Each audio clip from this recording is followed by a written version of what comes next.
Magandang araw po sa inyong lahat. Ako po si Aching Vivian, muling bumabalik sa inyo upang pagluto ko kayo ng masarap na merienda. Ang ginataang halo-halo o ang tinatawag nilang ginataang bilo-bilo. But before anything else po, thank you Lord for today, for the wisdom, and for the time na ako'y makapag-share muli ng isang recipe sa aking mga viewers. Anyway po, itong araw na to, ito ang part 1 series po ng ginataan. 3 klaseng ginataan ang gagawin ko, part 1, 2, and 3. But before anything else, a big shout out po for Miss Mary Lou Ramos from Chicago. Siya po ang nag-request ng ginataang halo-halo. And also to Miss Alice Castillo from Virginia.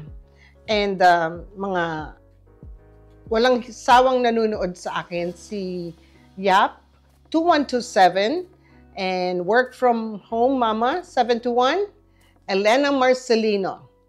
And of course, salamat sa ibang viewers ko at subscribers. Marami pong salamat sa inyo.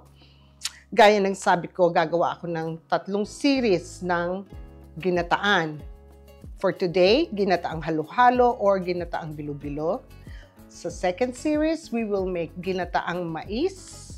And the third one will be ginataang munggo. So abangan ninyo mga susunod nating series or teleserye. Okay po. So ito po ang ingredients ko. Actually, walang measurements talaga ang paggawa ng ginataang halo-halo. Pero ito ang basic ko na gamit. So gagamit po ako ng 3 lata. Medyo may kalakihan itong lata kong ito na cream milk, cream coconut milk siya. This is 560 ml. So, 3 po nito. And halfway nito, anlawang ko ng tubig. Half of this can, these 3 cans is water. Ano pa? Gagamit ako ng isang can ng langka. Ito po nabibili ko stripped. Or Julian cut, whatever. It's 270 grams or 9.5 ounce. Ako po, pag nagluluto ng ginataang halo-halo or bilo-bilo, gumagamit po ako ng 2 klaseng tapioca. Sa atin, sa Pilipinas, sago, kung tawagin. Ito po, para siyang boba na ginagamit sa mga boba drink. This is very good to add sa aking bilo-bilo. And then, of course, another tapioca, the smallest one. And then we will need, I will use 2 cups of white sugar. Saging saba, siguro mga 6 pieces to. And 3 maliliit na kamote. The kamote I use, if you notice, it's purple. Gumagamit po ako yung Japanese sweet yam. Yun po ang aking ginagamit na kamote. And of course, the bilo-bilo. I'm gonna use this 1 pack. Pero it doesn't necessarily need na gagamitin ko na ang lahat ng ito para sa aking bilo-bilo. Ito po ang gagawin kong bilo-bilo. I mixed it with this 1/4 cup sugar para sa ganun pag kinagat niyo yung bilo-bilo, may konting tamis na. And I have 2 cups of water. But I'm not quite sure kung itong 2 cups of water is more than enough sa pag-dissolve ko nito. So, ayusin ko po ang lahat ng ito at pagkatapos ipakita ko sa inyo ang paggawa ng bilo-bilo. Okay, yung isang pack na glutinous flour, binuhos ko na sa bowl plus the 1/4 cup of sugar. Okay? So, haluin lang muna natin ng konti. At pagkatapos, hulog tayo ng 1 cup muna na tubig. This is 2 cups, remember I told you. So, hulog muna tayo ng 1 cup. Kasi ayaw naman natin to na malambot na malambot. Kundi mahihirapan tayong magbilog. So, add pa natin yung 1 cup. Half cup.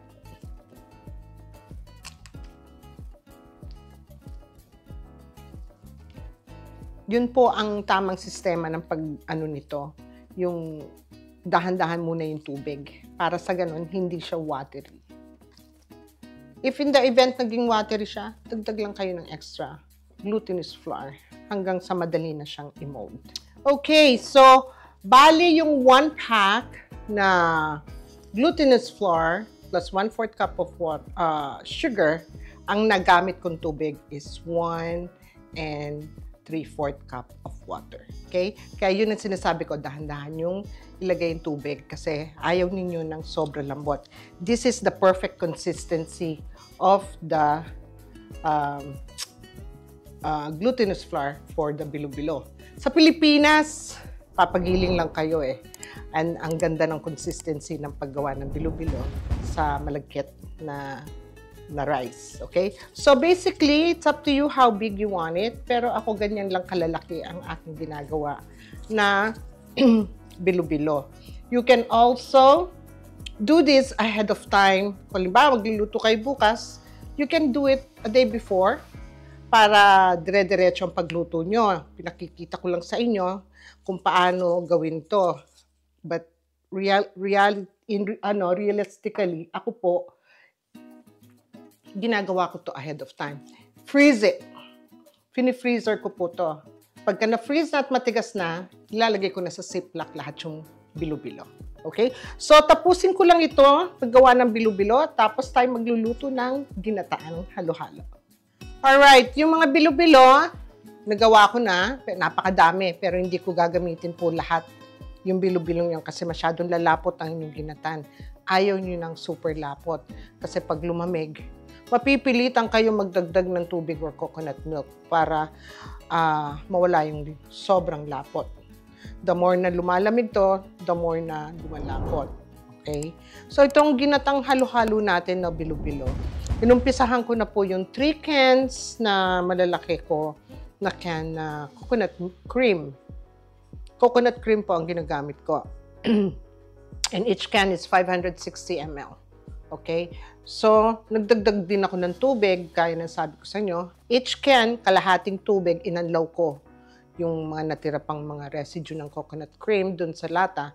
So, half can of that. So, 3 can yun na half na ilalagay ko rin. So, ang gagawin lang po natin ngayon ay pakukuluin ko muna itong aking coconut milk. Pero, however, bago ko ito pakuluan, naglalagay na po ako ng 1 can ng kasabay ng coconut milk yung aking langka na strips. Isinasama ko rin ang sabaw nito.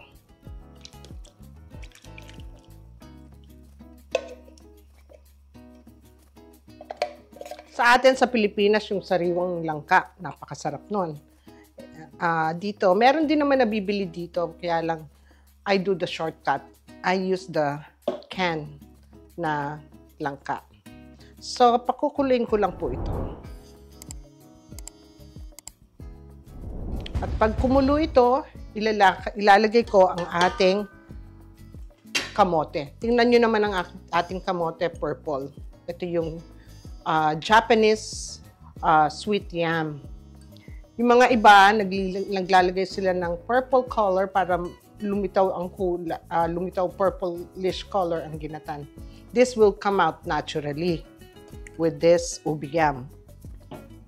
Pagkatapos, we make it a little festive para very inviting po sa mga kakain o sa mga handaan na pag gumawa kayo nito para sa handaan. I use this colorful tapioca. Marami po nito nabibili sa mga Asian market. Ano po? And there's also this tapioca. I'm gonna use 1/4 cup of this small tapioca pearl. Ginagamit ko yung colorful para maging makulay ang ating ginatang halo-halo. This is, pag ito na ilagay na, we have to continuously stir ang ating ginatan. Okay? So, hintayin lang natin itong kumulo at pag kumulo na, lalagay na natin yung ibang ingredients. Ganun lang kadali. O, sige. Balikan ko kayo. Okay, so, eto na. Ayan, kumukulo na ang ating coconut cream. So now, huhulog ko ang kamote. Ayoko siyang ibuhos dahil normally nagtitilansik. So, lalagay natin siya. Dahan-dahan. Kasi naninilansik po itong masakit sa After natin na ilagay ang kamote, ilalagay ko na ang tapioca. Ito yung sinasabi ko sa inyo, continuous stirring na. Dahil ang tendency yung tapioca naninikit sa ilalim. Kahit non-stick ang gamit mo.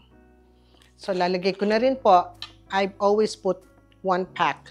And this is 250 grams of Tapioca Pro. Tingnan nyo, ganyan po kalalaki and colorful. So, halo-halo lang. Pag medyo malambot na po ang ating halfway cook na ang ating kamote, we will add the banana. Kasi po itong banana ang ginamit ko, frozen ito, which is already galing sa Pilipinas, frozen ko nabibili. Hiniwa-hiwa ko lang. Meron din nabibiling hiwa na, pero masyadong malalaki yung hiwa. So this one, kumbaga nilaga na to na kamote from the Philippines. I'm sorry, banana. Saba. Saging saba na galing po ito ng Pilipinas na ine-export dito. Okay? At kasabay nito, ilalagay din natin ang sugar. At pag kumulo uli, then we will put the bilo-bilo. Yung bilo-bilo nilagay ko sa freezer para madaling ilagay. Okay? So, hintayin lang natin. O, ayan. Ang ating kamote is a little bit fork tender na. So, okay na yan. Ngayon po, ihuhulog natin ang ating saging. Nakikita nyo, lumalapot na siya. Mas lalapot po yan pagka nilagay na natin yung ating bilo-bilo. Okay?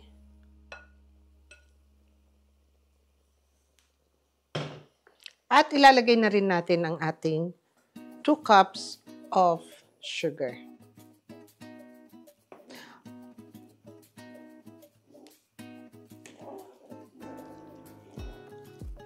At pag kumulo, ilalagay ko na rin po ang ating bilo-bilo. Okay, ayan.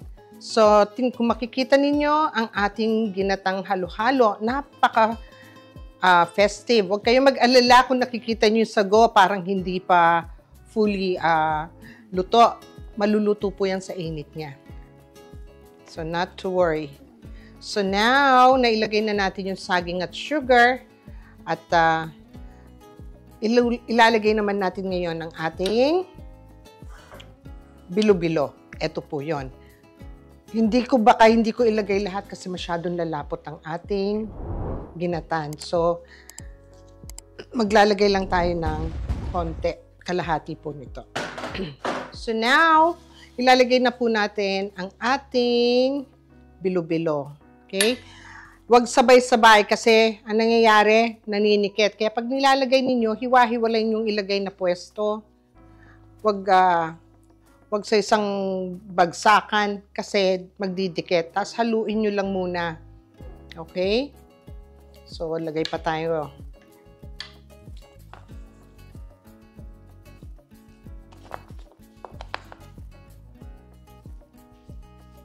Nakita nyo? Ang kulay ng ating ginatan, light purple po siya. Before I forget, sa Pilipinas, pag gumagawa sila ng ginatan, halo-halo or bilo-bilo, naglalagay sila ng pandan leaves. I normally do that. Wala lang ako nabili.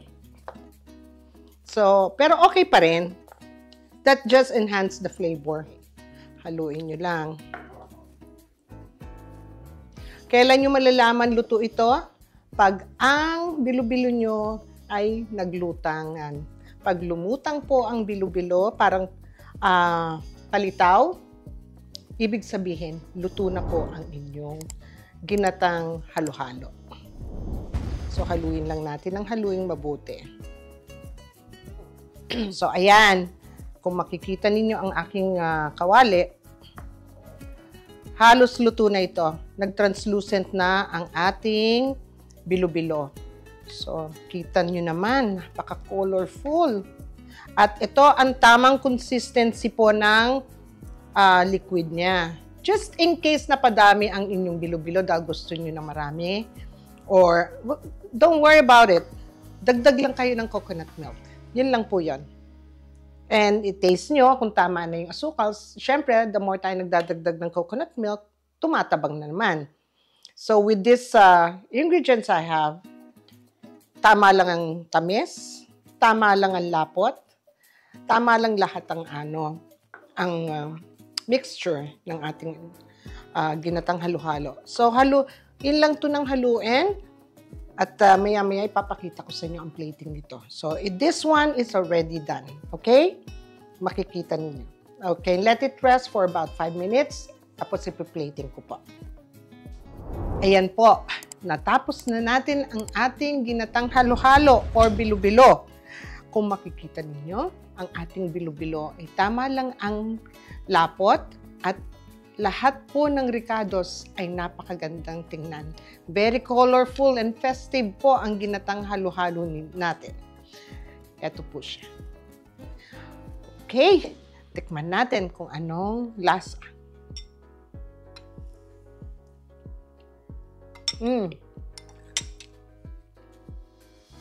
Sa akin, tamang-tama lang ang tamis.